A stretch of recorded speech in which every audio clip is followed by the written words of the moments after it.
Today I'm back at El Fondo Natural Park.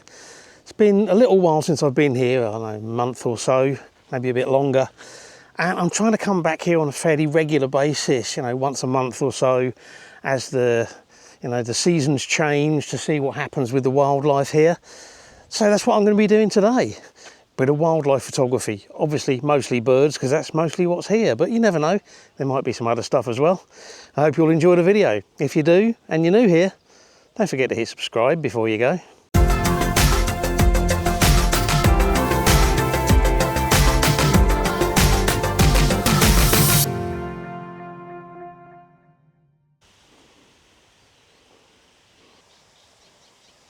So this is the entrance into the place, and already we got the area with all the flamingos in. And yeah, I've photographed flamingos loads of times before, but they're still worth doing. But what I actually want to try to do is concentrate a little bit, where I can, on making the composition as pleasing as possible, rather than just an image of a flamingo or of flamingos. Trying to find a nice distribution. If I could get 3 of them together, maybe something like that might be interesting. So that's what I'm going to try to do now. And of course, as soon as I say I want to try and get 3 of them together, they've all split up, so they're all singles. I think we'll go around and see if there's some other opportunities further around.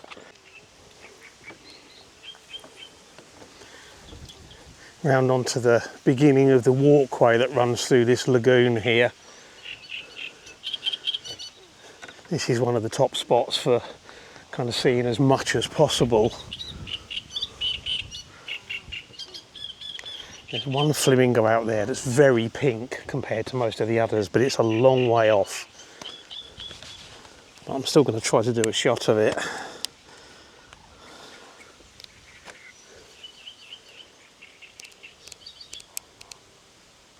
Because of the colour. And of course, typically now it's ducked down into the water. But it's unusual to see them so pink here. I might wait here for a few minutes and see if I can actually get a shot of it when it comes out, when it stops bathing.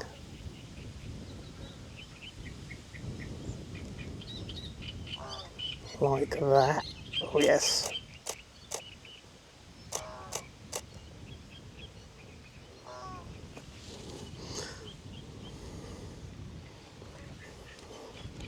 Hopefully I got a shot of it just as it was kind of stretching and flapping.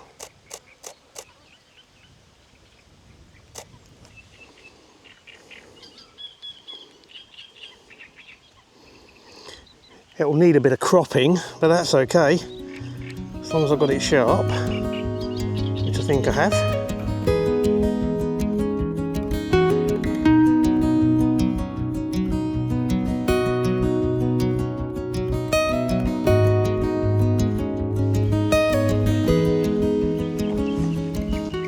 Nice one in flight. Unfortunately, it's flying away. And another one. Unfortunately, they're flying away.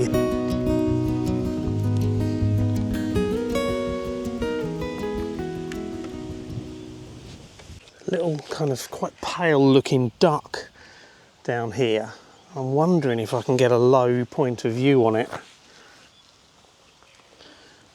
Like bending down. Just waiting for it to come out from behind some reeds a bit, which it's not going to do.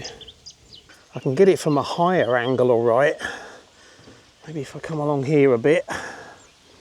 It's just climbed up on a little hill thing.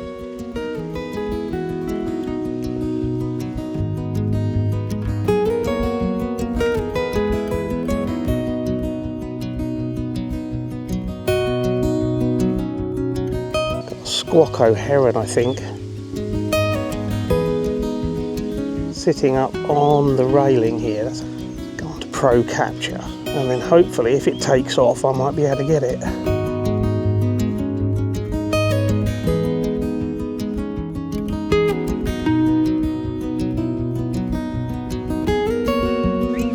Zoom out just a little bit. Come on. Did I get it? I think I might have done. Quite a nice thing. It's launching itself off of the railing. If that's come out, I should be quite happy with that as a shot.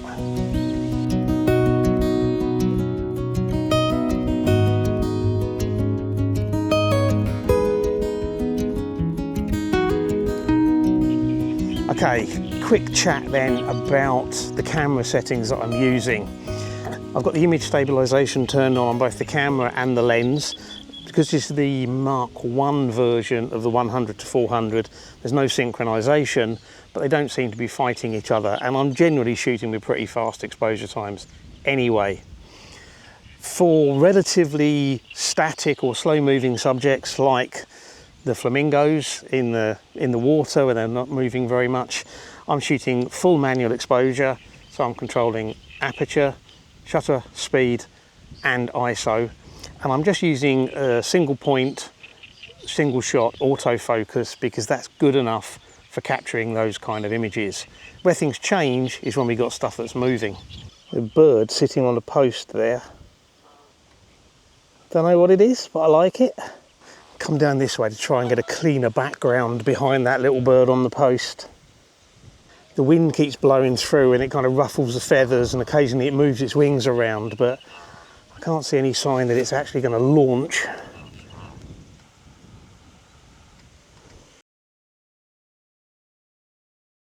It just launched itself off the post and back on again. Question is, did I actually get it? That might look quite interesting. Worth hanging around for the last 2 or 3 minutes, 4 or 5 minutes actually, waiting to see if it would do anything.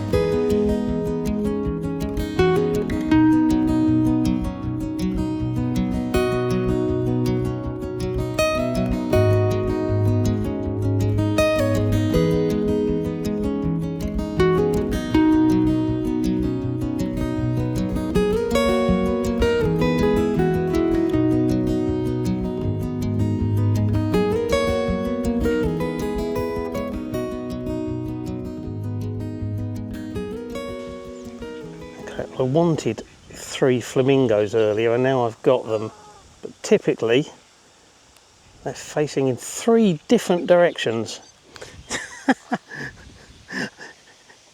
If I'd have had 2 in one direction and 1 in the other, it might have worked, but they were, one was going that way, one was going that way, and one was coming this way. Just can't get the wildlife. If I'm photographing things that are fast moving or potentially fast moving and where it's going to be much trickier to actually line the shot up, get the focus and the exposure right, then I'm setting the camera up with, again, manual aperture and manual shutter speed, but auto ISO. And I tend to set the exposure compensation for things like the flamingos at about -1/3. So it just underexposes by about 1/3 of a stop, and that stops the brighter parts of the flamingos, which are quite brightly lit, blowing out. Occasionally I've actually just dropped it down to -0.7, so 2/3 of a stop basically, underexposed if they're in particularly bright light.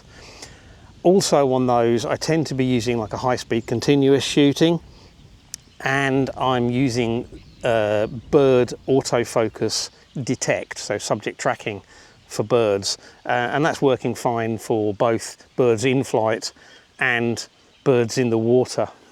There's 3 flamingos over there in a line. That might look quite good. And the thing is, I'm not sure I had enough depth of field to get them all sharp. I said when I started out I wanted 3 flamingos together, and I think it's taken me until now to get them.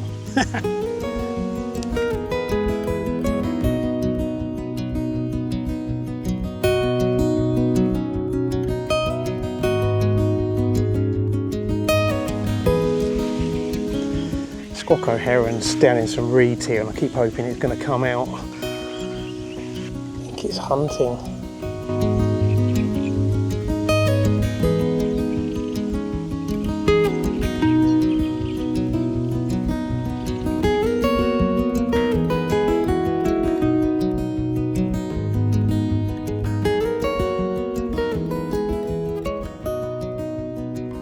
Squacco Herons now sitting on the railing down there. You see it right between, no, it's just flown out. It's just down there now. It was up on the railing, in the middle of the railings a minute ago. I think if I go this way, I'm going to spook it, yeah. It's back on the railings again.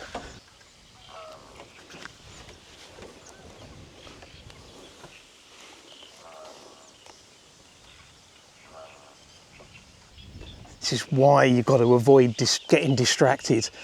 Lovely pink flamingo flew over, brought the camera up, took a shot of it, went back, and I think the Squacco Heron had actually jumped in the water and was feeding on something, but I missed it.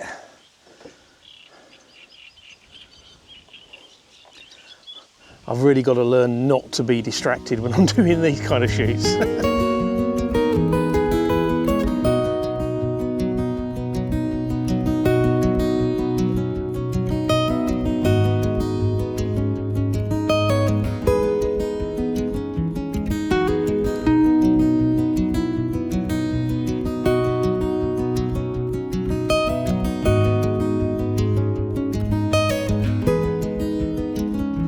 When I've got some of the birds in flight, I'm not underexposing by quite as much. I'm tending to be sitting with the exposure at about 0 or sometimes even a third of a stop over, because it does seem that the exposure is being fooled slightly by the brightness of the sky, and if I'm not careful I end up with the subject too underexposed, and that's obviously going to result in either a very dark image or an image where I have to recover so much shadow detail I'm going to introduce noise, even at low ISO.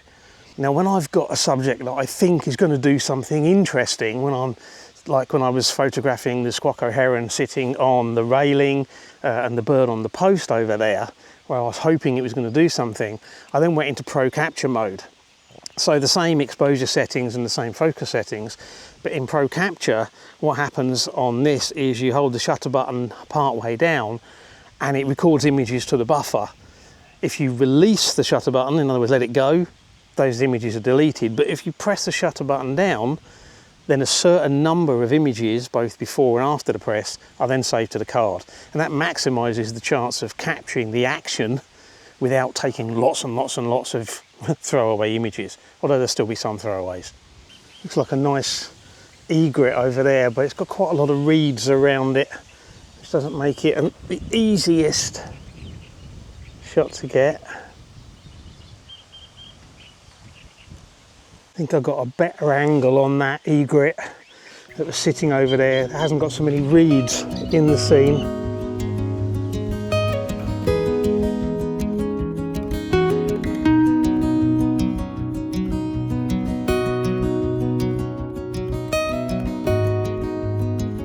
In terms of the actual exposure times that I'm using for slower moving stuff like the flamingos in the water, 1/800th or 1/1000th of a second, that's probably faster than I need for most of them, but does mean if they suddenly move, hopefully I still get the shot.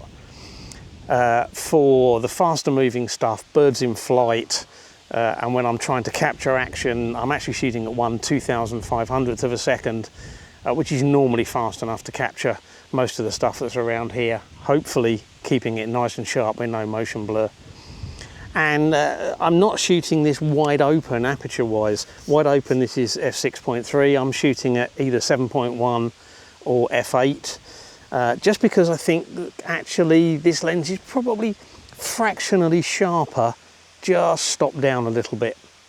So that's why I'm using that. And also it gives me slightly more depth of field if I want it, because I am shooting a lot of this at 400mm, which means the depth of field is actually pretty shallow normally.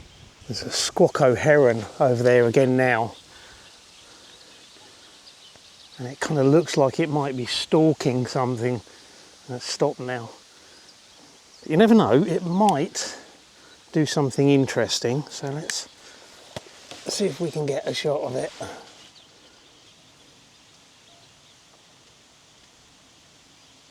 Not doing much at the minute. Oh. Okay, now it's started stalking again. I'm going to have to keep it on stills because otherwise I'm going to miss the shot. I'm going to have to zoom back a little bit, otherwise I'm going to miss it. Oh, there it goes. What's it done? Just grabbed something, but I couldn't see what it was. Don't know. I guess we'll have to see on that one.